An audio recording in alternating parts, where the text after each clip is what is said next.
നിമിഷം പ്രാർത്ഥിക്കാം. കാരുണ്യവാനായ കർത്താവേ, അവിടുന്ന് തന്നതായ ദിവസത്തെ ഓർത്ത് ഞങ്ങൾ അങ്ങയെ സ്തുതിക്കുന്നു. ഈ ശുശ്രൂഷയെ പൂർണ്ണമായും പരിശുദ്ധാത്മാവിൻ്റെ അഭിഷേകത്തിനായി സമർപ്പിക്കുന്നു. പൂർണ്ണമായും പരിശുദ്ധാത്മാവെ അവിടുന്ന് ഈ ശുശ്രൂഷ ഏറ്റെടുക്കണമേ. ഇത് കാണുകയും കേൾക്കുകയും ചെയ്യുന്ന സകലർക്കും ഇതിൽ നിന്നൊരു ദൈവാനുഭവം പ്രാപിക്കാനുള്ള കൃപ കൊടുക്കണമെന്ന് പ്രാർത്ഥിക്കുന്നു. ഭാഗ്യവതിയായ അമ്മയുടെയും സകല പരിശുദ്ധന്മാരുടെയും ശുദ്ധിമതികളുടെയും പ്രാർത്ഥനകളാൽ തന്നെ ആമേൻ. ദൈവ തിരുനാമത്തിന് മഹത്വമുണ്ടാകട്ടെ. 1 പത്രോസിൻ്റെ ലേഖനം 2-ാം അധ്യായത്തിൻ്റെ 21-ാമത്തെ വേദഭാഗം നമുക്ക് ദൈവത്തിൽ ആശ്രയിച്ചുകൊണ്ട് അല്പസമയം ചിന്തിക്കാം. അവിടെ തിരുവചനത്തിലൂടെ ഇങ്ങനെ വെളിപ്പെടുത്തുകയാണ്, ക്രിസ്തുവാകട്ടെ നാം അനുകരിക്കേണ്ടതിന് ഒരു നല്ല മാതൃക നമുക്കായിട്ട് വെച്ചിട്ട് പോയിരിക്കുന്നു. നമ്മുടെ ജീവിതത്തിൽ ഏറ്റവും അനുകരണീയമായ, ഏറ്റവും മാതൃകയാക്കാവുന്ന ഒരു വ്യക്തിത്വം എന്ന് പറയുന്നത് നമ്മുടെ കർത്താവായ യേശു ക്രിസ്തുവാണ്. നമ്മുടെ തമ്പുരാൻ ഈ ലോകത്തിൽ 33.5 വർഷം കൊണ്ട് നമുക്ക് ജീവിക്കാൻ, നമുക്ക് അനുകരിക്കാൻ നല്ലൊരു മാതൃക നമ്മളെ പഠിപ്പിക്കുകയും കാണിക്കുകയും ചെയ്തിട്ടാണ് കർത്തൃസന്നിധിയിലേക്ക്, പിതാവിൻ്റെ സന്നിധിയിലേക്ക് മടങ്ങിപ്പോയത്. നമുക്ക് അനുകരിക്കാനായിട്ടുള്ള കർത്താവിൻ്റെ ചില ഭാവങ്ങളെ നമുക്കൊന്ന് ധ്യാന വിഷയമാക്കി വളരെ വേഗത്തിൽ ഈ ശുശ്രൂഷ അവസാനിപ്പിക്കാം. നമ്മുടെ കർത്താവിൻ്റെ ഈ ലോക വ്യാപാരത്തിൽ അവൻ നമുക്ക് പ്രത്യക്ഷമായി കാണിച്ചു തന്ന ഒന്നാമത്തെ മാതൃക എന്ന് പറയുന്നത്, പകൽ സമയം അവൻ ജനങ്ങളുടെ മധ്യേ ശുശ്രൂഷകനായി, സൗഖ്യം കൊടുക്കുന്നവനായി, കരുണ കാണിക്കുന്നവനായിട്ടൊക്കെ വർത്തിക്കുമ്പോൾ തന്നെ സന്ധ്യയാകുമ്പോൾ അവൻ പടകിൽ കയറി അക്കരയ്ക്ക് പോകുമായിരുന്നു. ഓരോ ദിവസത്തിൻ്റെയും പകൽ സമയത്തെ ശുശ്രൂഷയുടെ അവസാനം ഓരോ വേദഭാഗത്തും ഇങ്ങനെ വ്യക്തമായിട്ട് എഴുതി വച്ചിട്ടുണ്ട്, സന്ധ്യയായപ്പോൾ അവൻ പടകിൽ കയറി അക്കരയ്ക്ക് പോയി. ഇവിടെയാണ് അവൻ രാത്രിയാമങ്ങളിൽ ചിലവിട്ടിരുന്നത്. ജനസമൂഹത്തിൻ്റെ മധ്യത്തിൽ നിന്ന് അല്പം മാറി ഏകാന്തതയിലേക്ക് പ്രവേശിച്ച് പിതാവിൻ്റെ സന്നിധിയിൽ യാമങ്ങളെ കഴിച്ചുകൂട്ടുക അവൻ്റെ പതിവായിരുന്നു. ദുഃഖവെള്ളിയാഴ്ചയുടെ ശുശ്രൂഷയിൽ ഇങ്ങനെ നമ്മൾ വായിക്കുന്നുണ്ട്, അവൻ പ്രാർത്ഥന ആവശ്യമില്ലാത്തവനായിരിക്കെ നമുക്ക് വേണ്ടി അവൻ പ്രാർത്ഥിക്കുന്നവനായി തീർന്നു.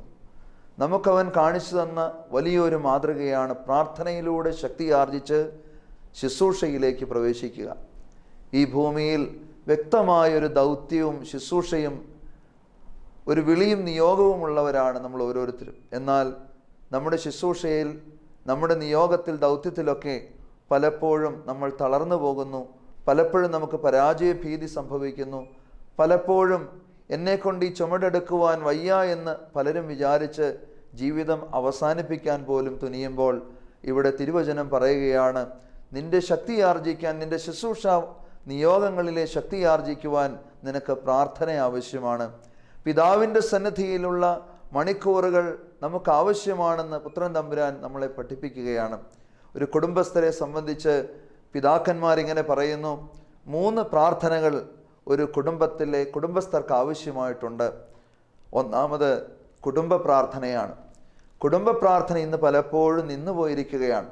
പല ഭവനങ്ങളിലും ഒരുമിച്ചുള്ള പ്രാർത്ഥനയ്ക്ക് സമയം കണ്ടെത്താനായിട്ട് പലപ്പോഴും നമുക്ക് സാധിക്കുന്നില്ല. തിരക്കുകൾ നമ്മൾ ഒഴികഴിവായി പറയുമ്പോഴും പലപ്പോഴും നമ്മുടെ പ്രാർത്ഥന അനുഭവം നമുക്ക് നഷ്ടപ്പെട്ടു. പണ്ടെല്ലാം എത്ര തിരക്കുള്ള വ്യക്തികളായിരുന്നെങ്കിലും നമ്മുടെ കാരണവന്മാർ പ്രാർത്ഥിക്കുന്നവരായിരുന്നു. അതിൻ്റെ നന്മയാണ് ഇന്ന് നമ്മൾ അനുഭവിക്കുന്നതെങ്കിൽ പ്രാർത്ഥന നമ്മുടെ തലമുറയ്ക്ക്, അടുത്ത തലമുറയ്ക്ക് കൊടുക്കാൻ നമുക്ക് സാധിക്കുന്നുണ്ട്. അല്ലെങ്കിൽ നമ്മുടെ കൊച്ചുമക്കളെ, നമ്മുടെ തലമുറയെ ചേർത്ത് പിടിച്ച് ഒരു കുടുംബ പ്രാർത്ഥന നടത്തുവാനായിട്ട് സാധിക്കും. യോശുവ പറഞ്ഞല്ലോ, ഞാനും എൻ്റെ കുടുംബവുമോ ഞങ്ങൾ യഹോവയെ സേവിക്കും. കുടുംബമായി ദൈവത്തെ ആരാധിക്കുവാനാണല്ലോ ഒരു കുടുംബസ്ഥരാക്കി ദൈവം നമ്മളെ ആക്കി വെച്ചത്. എന്നിട്ട് അതിലെത്രത്തോളം വിശ്വസ്തത പുലർത്താനായിട്ട് നമുക്ക് സാധിക്കുന്നുണ്ട്. ഒന്നാമത് കുടുംബ പ്രാർത്ഥനയെങ്കിൽ, രണ്ടാമത് ഭാര്യാഭർത്താക്കന്മാർ ഒരുമിച്ചുള്ള പ്രാർത്ഥനയാണ്. പിതാക്കന്മാർ പറയുന്ന ദൈവവചനത്തിൻ്റെ അടിസ്ഥാനത്തിൽ വെളിപ്പെടുത്തുന്നു, 2 പേർ ഐക്യതപ്പെട്ട് എൻ്റെ നാമത്തിൽ പിതാവിൻ്റെ സന്നിധിയിൽ എന്ത് ചോദിച്ചാലും അത് നിങ്ങൾക്ക് ലഭിക്കുക തന്നെ ചെയ്യും. പുത്രൻ തമ്പുരാൻ നമ്മളെ പഠിപ്പിച്ചതാണല്ലോ. 2 പേർ ഐക്യതപ്പെട്ട് ഒരു കുടുംബത്തിൻ്റെ ആ മുന്നോട്ടുള്ള പ്രയാണത്തിന് വേണ്ടി പ്രാർത്ഥിക്കുമ്പോൾ നിശ്ചയമായിട്ടും ആ കുടുംബത്തിൻ്റെ മുന്നോട്ടുള്ള പ്രയാണത്തിന് ആവശ്യമായ ഊർജം നമുക്ക് ലഭിക്കുമെന്നുള്ള കാര്യത്തിൽ സംശയമില്ല. പലപ്പോഴും എൻ്റെ കൊച്ചു പൗരോഹിത്യ ശുശ്രൂഷ ആ നാളുകളിൽ എനിക്ക് മനസ്സിലായിട്ടുള്ള ഒരു യാഥാർത്ഥ്യമാണ്. പലപ്പോഴും കുഞ്ഞുങ്ങളില്ലാത്ത ദമ്പതികൾ വരുമ്പോൾ ഉപദേശം എന്നോണം കൊടുക്കാറുള്ളത് ഇതാണ്: ഒരുമിച്ച് കൈകോർത്ത് പിടിച്ച് നിങ്ങൾ പ്രാർത്ഥിക്കുക. പലരും അതിലൂടെ ലഭിച്ച അനുഭവം വെളിപ്പെടുത്തിയിട്ടുണ്ട്. പലപ്പോഴും ഒരുമിച്ച് മുട്ടുകുത്തി കൈകോർത്ത് പിടിച്ച് ഒരു മനസ്സോടെ പ്രാർത്ഥിക്കാൻ തുടങ്ങിയപ്പോൾ കുഞ്ഞിനെ ലഭിക്കാതിരുന്ന അനുഭവത്തിൽ നിന്ന് കുഞ്ഞുങ്ങളെ ലഭിച്ചതായിട്ട് വെളിപ്പെടുത്തിയിട്ടുണ്ട്. ഐക്യതയോടെ എന്ത് ചോദിച്ചാലും പിതാവ് നിങ്ങൾക്ക് തരുമെന്ന് പുത്രൻ തമ്പുരാൻ പറഞ്ഞ വാക്ക് മാറില്ലല്ലോ പ്രിയമുള്ളവരെ. അതുകൊണ്ട് തന്നെ നമുക്കൊരു ഭാര്യാഭർത്താക്കന്മാർ ചേർന്നുള്ള പ്രാർത്ഥന ഒരു കുടുംബത്തിൻ്റെ പ്രയാണത്തിന് ആവശ്യമായിട്ടുണ്ട്. മൂന്നാമത്, നിൻ്റെ ഏകാന്തതയിലുള്ള നിൻ്റെ ഒറ്റയ്ക്കുള്ള പേഴ്സണൽ പ്രെയർ എന്ന് പറയുക നിനക്ക് ആവശ്യമാണ്. വ്യക്തിപരമായൊരു പ്രാർത്ഥന നിനക്ക് ആവശ്യമായിട്ടുണ്ട്. അത് നിൻ്റെ സ്വകാര്യതയിൽ നീയും നിൻ്റെ ദൈവവും മാത്രമായിട്ടുള്ളൊരു വ്യക്തിബന്ധമാണ്. അതിൽ നിന്ന് ആർജിക്കുന്ന ശക്തി കൊണ്ട് വേണം ഒരു ഭാര്യാഭർത്തൃ ബന്ധം, ഒരു കുടുംബജീവിതം, അതോടൊപ്പം മക്കളും മാതാപിതാക്കളും ചേർത്തുള്ള ഒരു കുടുംബജീവിതം എല്ലാം കരുപ്പിടിപ്പിക്കാനായിട്ട്. അതുകൊണ്ട് തന്നെ വ്യക്തിപരമായൊരു പ്രാർത്ഥന നമുക്ക് ഓരോരുത്തർക്കും ആവശ്യമാണ്. പ്രിയമുള്ളവരെ, പറഞ്ഞു വന്നത് ഇതാണ്: പിതാവാം ദൈവത്തിൻ്റെ സന്നിധിയിൽ പുത്രൻ തമ്പുരാൻ നമ്മളെ മാതൃകയാക്കി കാണിച്ചു തന്നു. ഏകാന്തതയിൽ ദൈവതിരുസന്നിധിയിൽ ഇരിക്കണം, ശാന്തതയിൽ ദൈവതിരുസന്നിധിയിൽ ഇരിക്കണം, അവൻ്റെ മുഖത്തേക്ക് നോക്കി ഹൃദയം പകരണം. പലപ്പോഴും ഈ നാളുകളിൽ പ്രാർത്ഥന എന്ന് പറയുന്നത് പലപ്പോഴും ജൽപ്പനം മാത്രമായിട്ടൊക്കെ മാറിപ്പോകാറുണ്ട്. പലപ്പോഴും യാമപ്രാർത്ഥനകളൊക്കെ ചെല്ലുമ്പോൾ തന്നെ നമ്മുടെ മനസ്സ് പല തലങ്ങളിലേക്ക് യാത്ര ചെയ്യാറുണ്ട്. എന്നാൽ നമുക്ക് കാണാനായിട്ട് സാധിക്കും, ശമൂവേലിന് വേണ്ടി അവൻ്റെ അമ്മ ദൈവതിരുസന്നിധിയിൽ അപേക്ഷിക്കുന്ന പ്രാർത്ഥനയെക്കുറിച്ച്. ഏലി പുരോഹിതൻ്റെ അടുക്കൽ ചെന്നിട്ട് അവളിങ്ങനെ ഹന്ന പ്രാർത്ഥിക്കുന്നത് അവളുടെ ഹൃദയം പകരുകയായിരുന്നു എന്നാണ് പറയുക. അവളുടെ ശബ്ദം പുറത്തേക്ക് വന്നില്ല, ചുണ്ട് മാത്രം ചലിപ്പിച്ചു, അവളുടെ ഹൃദയം പകരുകയായിരുന്നു. ഏലി പുരോഹിതൻ, നീ മദ്യപിച്ചിട്ടുണ്ട് എന്ന് പറയുമ്പോൾ, ഇല്ല യജമാനനെ, ഞാൻ എൻ്റെ ഹൃദയം ദൈവതിരുസന്നിധിയിൽ പകരുകയായിരുന്നു എന്ന് വിനയപുരസ്സരം ഏലിയുടെ അടുക്കൽ അവൾ പറയുന്നുണ്ടല്ലോ.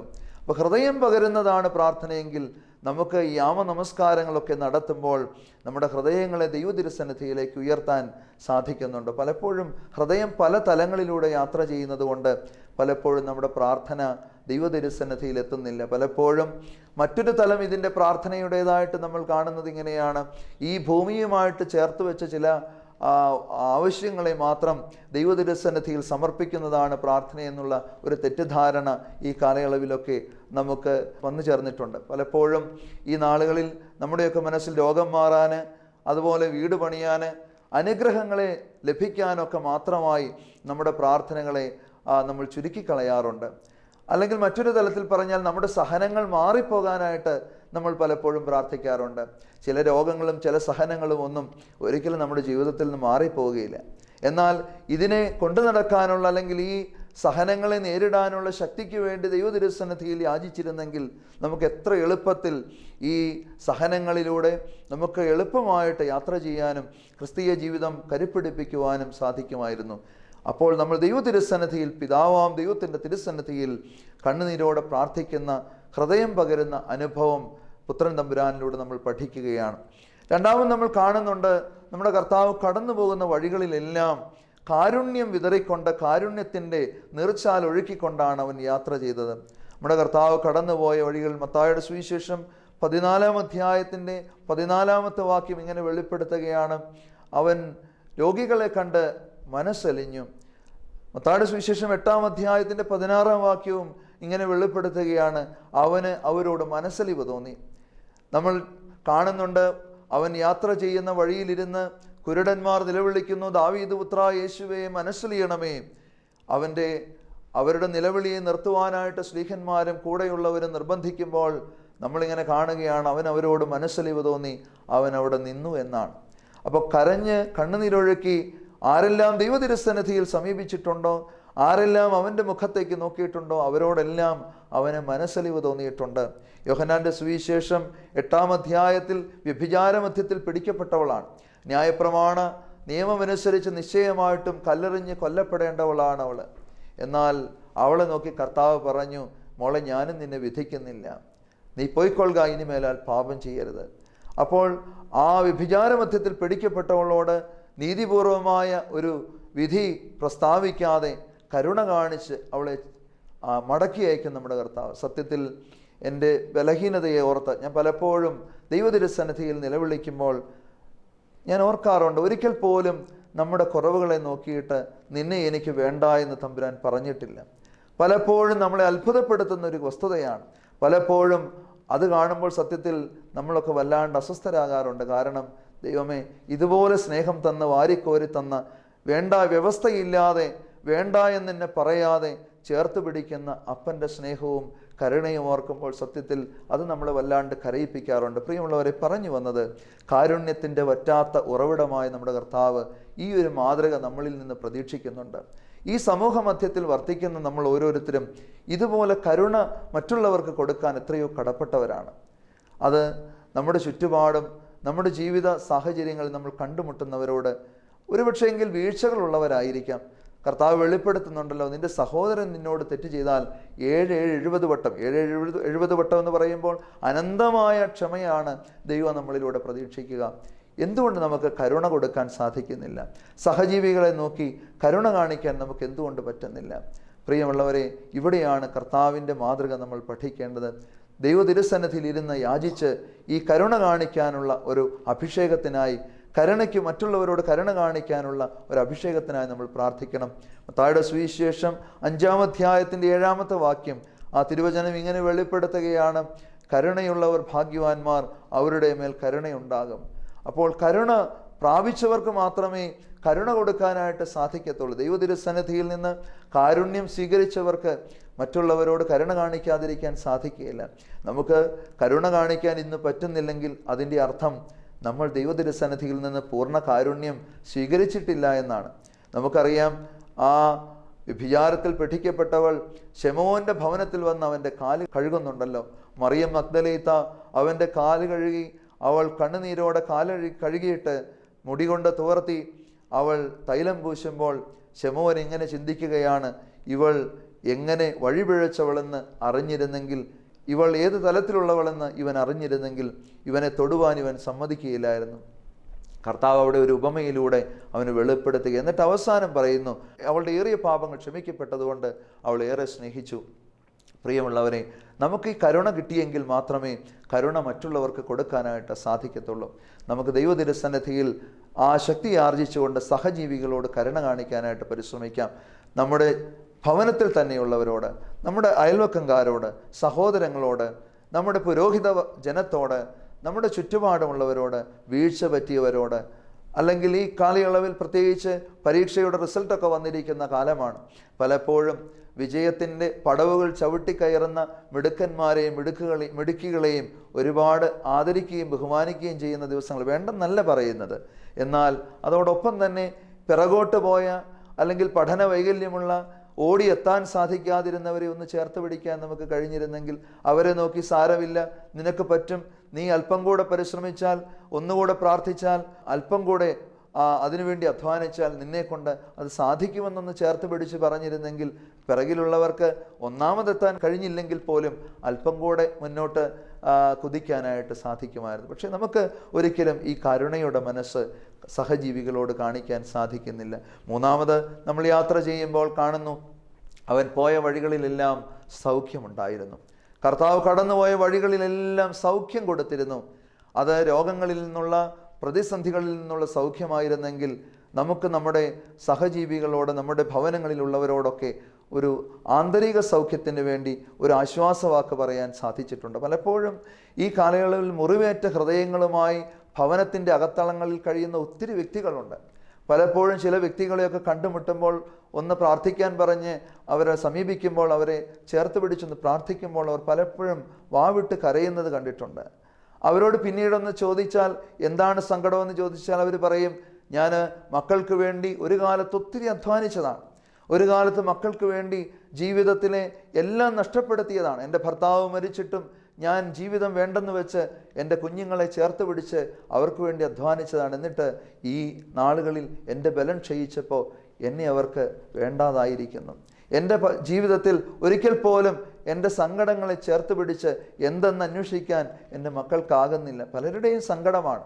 പല കുഞ്ഞുങ്ങൾ പറയാറുണ്ട്, അപ്പനും അമ്മയും തിരക്കിൻ്റെ മധ്യത്തിൽ ഒന്ന് ചേർത്ത് പിടിക്കാൻ അല്ലെങ്കിൽ ഒരു നല്ല വാക്ക് പറയാൻ ഒരിക്കലും പരിശ്രമിക്കാറില്ലെന്നൊക്കെ ചില കുഞ്ഞുങ്ങൾ പോലും പങ്കുവച്ചതായിട്ട് ഓർക്കുകയാണ്. പറഞ്ഞു വന്നത് പ്രിയമുള്ളവരെ, കർത്താവ് കടന്നുപോയ വഴികളിലെല്ലാം സൗഖ്യമുണ്ടായിരുന്നു. നമുക്കൊരു നല്ല വാക്ക് മതി.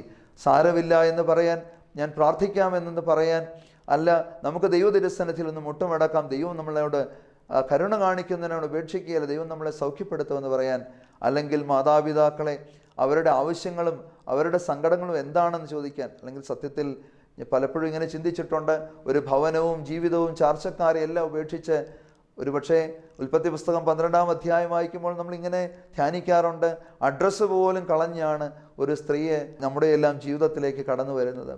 എന്നിട്ട് എപ്പോഴെങ്കിലുമൊക്കെ അവളുടെ മുഖത്ത് നോക്കി നിനക്ക് സുഖമാണോ സന്തോഷമാണോ എന്ന് ചോദിച്ചിട്ടുണ്ട്. പലപ്പോഴും നമ്മൾ അവരുടെയൊക്കെ സങ്കടങ്ങൾ നമ്മൾ കാണാതെ പോവുകയാണ്. അപ്പോൾ നമ്മുടെ ചുറ്റുപാടുമുള്ള മുറിയപ്പെട്ട ഹൃദയങ്ങളെ കണ്ടെത്താൻ നമുക്ക് സാധിക്കണം. പലപ്പോഴും ദേവാലയങ്ങളിൽ നമ്മൾ കണ്ടുമുട്ടുന്നവരുണ്ടാകാം, നമ്മുടെ മുൻപിലിരിക്കുന്ന അധ്യാപകരുടെ കുഞ്ഞുങ്ങളായി ചുറ്റുമിരിക്കുന്ന വിദ്യാർത്ഥിനികളുണ്ടാകാം. ഒരുപക്ഷെ നമ്മുടെ പുരോഹിതന്മാരുടെ ശുശ്രൂഷാ മണ്ഡലങ്ങളിൽ നമ്മൾ ഇടവകകളിൽ കണ്ടുമുട്ടുന്ന വിശ്വാസ സമൂഹമുണ്ടാകാം. നമുക്ക് പലപ്പോഴും ഇവരുടെ സങ്കടങ്ങൾ എന്താണെന്ന് ഒന്ന് കണ്ടുപിടിക്കാൻ, സാരമില്ല എന്നൊന്ന് പറയാൻ, നമ്മൾ യാത്ര ചെയ്യുമ്പോൾ ഒരുപക്ഷെ ഏതാനും മണിക്കൂറുകൾ നമ്മുടെ തൊട്ടടുത്തിരുന്ന് യാത്ര ചെയ്യുന്ന വ്യക്തിക്ക് പോലും എന്തൊക്കെയോ നമ്മളോട് പറയാനുണ്ട്. അവർ മുഖങ്ങൾ വാടിയിരിക്കുന്ന മുഖത്തെ നോക്കിയിട്ട് എന്താണ് പ്രയാസം എന്നൊന്ന് ചോദിച്ചാൽ, അല്പനേരം നമ്മൾ അവരുടെ കൂടെ ഒന്നിരിക്കാൻ പരിശ്രമിച്ചാൽ ഹൃദയം തുറക്കാൻ ആഗ്രഹിക്കുന്നവരാണ് അവരിൽ പലരും. അങ്ങനെ പ്രിയമുള്ളവരെ, ആ വ്യക്തികളെ കണ്ടെത്തുമ്പോൾ അവരെ നോക്കിയിട്ട് ഒന്ന് ചേർത്ത് പിടിക്കാൻ, സാരമില്ല എന്നൊരു വാക്ക് പറയാൻ, നമുക്കൊന്ന് പ്രാർത്ഥിക്കാം, ദൈവം ഉപേക്ഷിക്കുകയില്ല എന്നൊരു വാക്ക് പറയാൻ സാധിച്ചാൽ നിശ്ചയമായും ആ ഒരു ആന്തരിക സൗഖ്യം അവിടെ രൂപപ്പെടും. ഒരുപക്ഷെ നമുക്ക് പ്രത്യേക വരങ്ങളുള്ളവരായിരിക്കണമെന്നില്ല. നമ്മൾ ചില വ്യക്തികൾക്കൊക്കെ തൊട്ടാൽ സൗഖ്യം കൊടുക്കാൻ പറ്റുന്ന വരങ്ങളുള്ളവരുണ്ട്. നമ്മൾ അങ്ങനെയുള്ള വരങ്ങളുള്ളവരാകണമെന്നില്ല. പക്ഷേ ഈ നിയോഗവും ഈ ദൗത്യവും നമ്മുടെ കർത്താവിൽ നിന്ന് നമുക്ക് വ്യക്തമായിട്ട് പ്രാപിക്കാനായിട്ട് സാധിക്കും. ഒരു ആശ്വാസവാക്കിലൂടെ ഒരു സൗഖ്യം കൊടുക്കാൻ നമുക്ക് സാധിക്കും. നാലാമത് നമ്മളിങ്ങനെ കാണുകയാണ്, തമ്പുരാൻ കടന്നുപോയ വഴികളിലെല്ലാം അവൻ വിനയത്തിൻ്റെ ഒരു മാതൃക നമ്മളെ പഠിപ്പിച്ചു. യോഹന്നാന്റെ സുവിശേഷം 13-ാം അധ്യായത്തിൻ്റെ വ്യക്തമായിട്ടുള്ള ഒരു പ്രകട അനുഭവം നമ്മൾ കാണുകയാണ്. ശ്ലീഹന്മാരെ 12 പേരെ ചേർത്തിരുത്തിയിട്ട് അവരുടെ മുൻപാകെ ഗുരുവും റാബാനും എന്ന് വിളിക്കുന്നവൻ അവൻ അരയിൽ തുവാല ചുറ്റി പാത്രമെടുത്ത് അതിൽ വെള്ളം എടുത്തിട്ട് അവരുടെ പാദങ്ങളെ കഴുകാൻ തുടങ്ങി. എന്നിട്ട് അവൻ പറഞ്ഞു, നിങ്ങൾ എന്നെ ഗുരുവേ റാബാൻ എന്ന് വിളിക്കുന്നു, ശരിയാണ്, നിങ്ങൾ വിളിക്കുന്നത് നല്ലത് തന്നെയാണ്. പക്ഷേ നിങ്ങളുടെ ഗുരുവും നാഥനുമായ ഞാൻ നിങ്ങൾക്ക് എന്ത് ചെയ്തു എന്ന് നിങ്ങൾ നോക്കുകയും, നിങ്ങളുടെ ഗുരുവും നാഥനുമായ ഞാൻ നിങ്ങൾക്കൊരു ദാസവേലക്കാരനെ പോലെ, ഒരു ശുശ്രൂഷകനെ പോലെ മാറി നിങ്ങൾക്ക് ശുശ്രൂഷകനായി പരിവർത്തിക്കുന്നുവെങ്കിൽ നിങ്ങൾ പരസ്പരം ശുശ്രൂഷിക്കുവാൻ എത്രയോ കടപ്പെട്ടവരാണ്. എന്നിട്ട് കർത്താവ് ചോദിക്കുന്നുണ്ട്, വിരുന്നിനിരിക്കുന്നവനോ വിരുന്നിൽ ശുശ്രൂഷിക്കുന്നവനോ ആരാണ് വലിയവൻ? അവിടെ പറയുകയാണ്, വിരുന്നിൽ ശുശ്രൂഷിക്കുന്നവൻ അല്ല, വിരുന്നുകാരൻ, വിരുന്നിലിരിക്കുന്നവനാണ് വലിയവനെന്ന്. പക്ഷേ കർത്താവ് പറയാണ്, ഞാൻ നിങ്ങൾക്ക് പുതിയൊരു അർത്ഥതലം, പുതിയൊരു മാനം, പുതിയൊരു പഠിപ്പിക്കൽ തരികയാണ്. ഞാൻ നിങ്ങൾക്ക് പുതിയൊരു മാതൃക, നല്ലൊരു മാതൃക ഞാൻ നിങ്ങൾക്ക് പഠിപ്പിക്കുകയാണ്. എന്താണ് ആ മാതൃക? നിങ്ങൾ ശുശ്രൂഷകനായി മാറണം. ഈ ശുശ്രൂഷകനാണ് കർത്താവ് പറയാണ് വലിയവനാകാൻ ആഗ്രഹിക്കുന്നവൻ. നിങ്ങളിൽ വലിയവനാകാൻ ആഗ്രഹിക്കുന്നവൻ നിങ്ങൾക്ക് ദാസവേലക്കാരനാകണം. പലപ്പോഴും നമുക്ക് സാധിക്കാതെ പോകുന്ന ഒരു മേഖലയാണ് ഈ ശുശ്രൂഷ മേഖല എന്ന് പറയുന്നത്. പലപ്പോഴും ഒരു പടി ഉയരത്തിലേക്ക് നമ്മൾ ദൈവം ഉയർത്തുമ്പോൾ ഒരു പടി 2 പടി അല്ലെങ്കിൽ 5 പടി വിനയപ്പെടണമെന്ന് പറയുക. പലപ്പോഴും നമുക്കിത് സാധിക്കുകയില്ല. ദൈവം നമ്മളെ വല്ലാണ്ട് വളർത്തി കഴിയുമ്പോൾ ആ വിനയത്തിൻ്റെ മാതൃകയൊക്കെ അങ്ങ് നമ്മൾ മറക്കും. പലപ്പോഴും നമ്മളെ ശുശ്രൂഷിക്കാൻ നമ്മളൊരു 4 ശുശ്രൂഷകരെ പ്രതീക്ഷിക്കും. പ്രിയമുള്ളവരെ, ദൈവം നമ്മളിൽ നിന്ന് ആഗ്രഹിക്കുന്നത് ശുശ്രൂഷ മനോഭാവമാണ്. മുട്ടുമടക്കാനും മറ്റുള്ളവരുടെ കാലുകൾ കഴുകുവാനും അവരെ ചുംബിക്കുവാനും അവരെ ചേർത്ത് പിടിക്കാനും ഒക്കെ നമുക്ക് സാധിക്കുമ്പോൾ, പ്രത്യേകിച്ച് നമ്മുടെ സാമൂഹ്യ പശ്ചാത്തലത്തിൽ ഈ ശുശ്രൂഷ മനോഭാവം ഇന്ന് വളരെ കുറവാണ്. നമുക്കിതിന് സാധിക്കണം പ്രിയമുള്ളവരെ. ഇതിലേക്ക് ദൈവം നമ്മളെ പ്രതീക്ഷയോടെ നോക്കുന്നുണ്ട്. ഈ ശുശ്രൂഷയിലൂടെ ക്രിസ്തുഭാവം ലോകത്തിന് പ്രകടമായി കാണിച്ചു കൊടുക്കാൻ നമുക്ക് സാധിക്കുമ്പോൾ അതിലൂടെ ദൈവ തിരുനാമം മഹത്വപ്പെടും. നമുക്ക് ഒരു ദാസവേലക്കാരനെ, പലപ്പോഴും ആധ്യാത്മികതയുടെ മേഖലയിലാണ് ഈ കാലയളവിൽ ഏറ്റവും കൂടുതൽ ഒരു വിനയപ്പെടലും ശുശ്രൂഷ മനോഭാവവും കാണാതെ വരുന്നത്. പലപ്പോഴും നമ്മളൊക്കെ അല്പം പ്രാർത്ഥിക്കുന്ന ദൈവാനുഭവം ഉള്ളവരായി മാറിക്കഴിയുമ്പോൾ പലപ്പോഴും നമുക്ക് ആ വിനയം എവിടെയോ കൈമോശം വരികയാണ്. നമുക്ക് ഒരു ഗൃഹനാഥനായി മാറുന്ന നമ്മൾ ഒരു കുടുംബ പശ്ചാത്തലത്തിൽ ജീവിക്കുമ്പോൾ പലപ്പോഴും നമുക്ക് കുടുംബത്തിലെ ആ ഭാര്യയുടെ മുമ്പിലൊന്ന് വിനയപ്പെടാൻ, മക്കളുടെ മുമ്പിൽ അവരുടെ മുമ്പിലൊന്ന് വിനയപ്പെട്ട് താഴ്മ ധരിക്കാനായിട്ട് നമുക്ക് പലപ്പോഴും സാധിക്കുന്നില്ല. ഗുരുജനങ്ങൾക്ക് ഒരു തെറ്റുപറ്റിയാൽ വിദ്യാർത്ഥികളുടെ മുമ്പിൽ ഒന്ന് വിനയപ്പെടാൻ സാധിക്കുന്നില്ല. പലപ്പോഴും അങ്ങോട്ടും ഇങ്ങോട്ടും വിനയപ്പെടാൻ നമ്മുടെ ചില മുഖംമൂടികൾ അഴിച്ചു വെക്കണം, ചില മേലങ്കികൾ അഴിച്ചു വെക്കാനുണ്ട്. കർത്താവ് പറഞ്ഞു, അവൻ മേലങ്കി അഴിച്ചു, അവൻ അരയിൽ തൂവാല ചുറ്റി. അവൻ ആ മാതൃക നമുക്ക് പഠിപ്പിച്ചെങ്കിൽ പ്രിയമുള്ളവരെ, നമ്മളും ഈ മാതൃക പിന്തുടരാൻ കടപ്പെട്ടവരാണ്. നമ്മുടെ കർത്താവ് നമുക്ക് കാണിച്ചു തന്ന 4 മാതൃകകളാണ് ഇന്ന് നമ്മൾ ചിന്തിച്ചത്. ഒന്നാമത്, അവൻ നമുക്ക് പിതാവിൻ്റെ സന്നിധിയിൽ പ്രാർത്ഥിക്കണമെന്നുള്ള വലിയ സന്ദേശം നൽകി. രണ്ടാമത്, അവൻ പോയ വഴികളിലെല്ലാം കാരുണ്യം ഒഴുക്കി കൊടുത്തു. പോയ വഴികളിലെല്ലാം കരുണ ചൊരിഞ്ഞ് അവൻ്റെ കരുണ, വറ്റാത്ത കരുണ അന്നും ഇന്നും ഒരുപോലെ നമ്മളിലേക്ക് ഒഴുകിക്കൊണ്ടിരിക്കുന്നു. എന്നിട്ട് കർത്താവ് പറഞ്ഞു, സഹജീവിയോട് കരുണ കാണിക്കണം. മത്തായിയുടെ സുവിശേഷം 9:10, ഞാൻ ബലിയല്ല കരുണയാണ് ആഗ്രഹിക്കുന്നത്, നിങ്ങൾ എന്താണെന്ന് പോയി പഠിപ്പീൻ. മൂന്നാമതവൻ കാണിച്ചു തന്നു, നീ ഒരു സൗഖ്യം കൊടുക്കാൻ വിളിക്കപ്പെട്ട വ്യക്തിയാണ്. പോകുന്ന വഴികളിലെല്ലാം അവൻ സൗഖ്യപ്പെടുത്തി ഒരു നല്ല മാതൃക നമുക്ക് കാണിച്ചു തന്നു. നമ്മളിലൂടെ പിതാവാം ദൈവം, പുത്രൻ തമ്പുരാനും പരിശുദ്ധാത്മാവാം ദൈവവും ഇത് പ്രതീക്ഷിക്കുന്നുണ്ട്. മറ്റുള്ള സഹജീവികൾക്ക് ഒരു സൗഖ്യത്തിൻ്റെ അനുഭവം നമ്മുടെ നല്ല വാക്കിലൂടെ, നല്ല പ്രവൃത്തിയിലൂടെ നമുക്ക് കൊടുക്കാൻ സാധിക്കട്ടെ. മൂന്നാമത്, അവൻ നമ്മളെ പഠിപ്പിച്ചത് അതാണെങ്കിൽ നാലാമത് അവൻ നമുക്ക് തന്ന സന്ദേശം അത് വിനയപ്പെടലിൻ്റെ ഒരു വലിയ മാതൃകയാണ്. അവൻ മുട്ടുമടക്കി കുനിഞ്ഞ് അവരുടെ പാദം കഴുകി. നമുക്കും പരസ്പരം ശുശ്രൂഷകരായിട്ട് മാറാം, പരസ്പരം വിനയമുള്ളവരായിട്ട് മാറാം. അങ്ങനെ ഒരു നല്ല ദൈവാനുഭവമുള്ള ഒരു സമൂഹത്തെ കെട്ടിപ്പടുക്കാനായിട്ട് നമുക്ക് പരിശ്രമിക്കാം. ഒരു നിമിഷം പ്രാർത്ഥിക്കാം. കരുണയുള്ള കർത്താവേ, അങ്ങയിൽ നിന്ന് ഞങ്ങൾ കണ്ടു പഠിച്ചതായ 4 മാതൃകകൾ പിന്തുടരാൻ ഞങ്ങളെ സഹായിക്കണമേ. പലപ്പോഴും ഞാനെന്ന അഹമെന്ന ഭാവം എന്നിൽ നിന്ന് പലപ്പോഴും വിട്ടുപോകുന്നില്ല കർത്താവേ. എൻ്റെ ഉന്നത ഭാവവും അഹങ്കാരവും കൊണ്ട് പലപ്പോഴും പ്രാർത്ഥിക്കാനായിട്ട് എനിക്ക് സാധിക്കുന്നില്ല, കരുണ കാണിക്കാൻ എനിക്ക് സാധിക്കുന്നില്ല. കർത്താവെ, സൗഖ്യം കൊടുക്കാൻ പറ്റുന്നില്ല. മറ്റുള്ളവരുടെ ദാസവേലക്കാരനാകാൻ ഒരിക്കലും സാധിക്കുന്നില്ല. കർത്താവെ, പൂർണ്ണമായിട്ട് എൻ്റെ കുറവുകളെ പരിഹരിക്കണമേ. ഇന്നത്തെ ഈ വചന കേൾവി കർത്താവെ എന്നെ പൂർണ്ണമായിട്ടും വിനയപ്പെടുത്താനും അതിലൂടെ ക്രിസ്തുഭാവത്തെ അനുകരിക്കാനും സാധ്യമാകുന്ന ഒരു ദൈവാനുഭവത്തിലേക്ക് കൂട്ടിക്കൊണ്ടുവരുന്ന ദിവസമായി, മണിക്കൂറുകളായി മാറ്റണമെന്ന് പ്രാർത്ഥിക്കുന്നു. അപ്പോസ്തല പ്രവർത്തനം 2:1 പരിശുദ്ധാത്മാവ് വരുമ്പോൾ നിങ്ങൾ ശക്തി പ്രാപിക്കും. പരിശുദ്ധാത്മാവാം ദൈവമേ, അങ്ങേ കൂടാതെ ഞങ്ങൾക്കൊന്നും ചെയ്യാൻ സാധിക്കുകയില്ല. യോഹന്നാൻ 15:5 മുന്തിരിവള്ളിയോട് ചേർന്ന് വസിക്കാത്ത ഒരു കൊമ്പിനും ഫലം പുറപ്പെടുവിക്കാൻ കഴിയാത്തതുപോലെ തന്നെ എന്നോട് കൂടെ വസിക്കാത്ത ഒരുവനും ഫലം പുറപ്പെടുവിക്കാൻ കഴിയില്ല. അങ്ങ് ഞങ്ങളുടെ കൂടെ ഇരുന്ന് ഈ ദൈവിക ഫലങ്ങൾ ഞങ്ങളിൽ നിന്ന് ലോകത്തിന് കൊടുക്കുവാൻ ഞങ്ങളെ സഹായിക്കുമാറാകണമേ. ഭാഗ്യവതിയായ അമ്മയുടെയും പരിശുദ്ധന്മാരുടെയും ശുദ്ധിമതികളുടെയും വിലയേറിയ പ്രാർത്ഥന വഴിയായി നിസ്സാരരായ ഞങ്ങളെ ബലമുള്ളവരാക്കി പൂർത്തീകരിക്കുമാറാകണമേ. ആമേൻ.